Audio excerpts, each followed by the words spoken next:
দিয়া দিছে। আল্লাহ তাআলা বলতেন আসসালামু আলাইকা আইয়ুহান নবী ওয়া রাহমাতুল্লাহি ওয়া বারাকাতুহু। নবী আমার, আপনি আমাকে তিনটা জিনিস হাদিয়া দিয়েছেন, আমিও আল্লাহ আপনাকে তিনটা জিনিস হাদিয়া দিয়া দিলাম। আসসালামু আলাইকা, আপনার প্রতি শান্তি, ওয়া রাহমাতুল্লাহ, আপনার প্রতি রহমত, ওয়া বারাকাতুহু, ওগো নবীজি আপনার প্রতি শান্তি, রহমত, বরকত আমি আল্লাহর পক্ষ থেকে আপনাকে প্রদান করলাম। সুবহানাল্লাহ। আল্লাহর পয়গম্বর কেমন উম্মতের দয়া ছিল, বলে মেরাজে গিয়া আল্লাহর নবী উম্মতকে বলেন নাই, সেখানে গিয়া বলতেছে আল্লাহ আসসালামু আলাইকা। আসসালামু আলাইকা মানে আপনাকে। উলামায়ে কেরাম যারা আছেন বুঝবেন, শুধু নবীকে দেওয়া হয়েছে।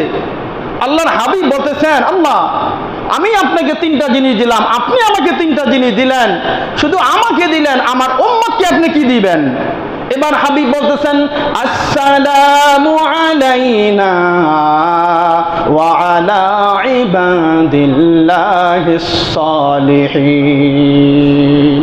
আসসালামু আলাইনা, ওগো নবীজি শান্তি, রহমত, বরকত আপনার যত উম্মত আছে, বলে সমস্ত উম্মতকে এই রহমত বরকত আমি আল্লাহর পক্ষ থেকে যারা আপনার সালিহিন ইবাদতগুজারি বান্দা হবে তাদেরকে আমি এই তিনটা জিনিস তাদেরকে পুরস্কারে দিয়ে দিলাম। সুবহানাল্লাহ।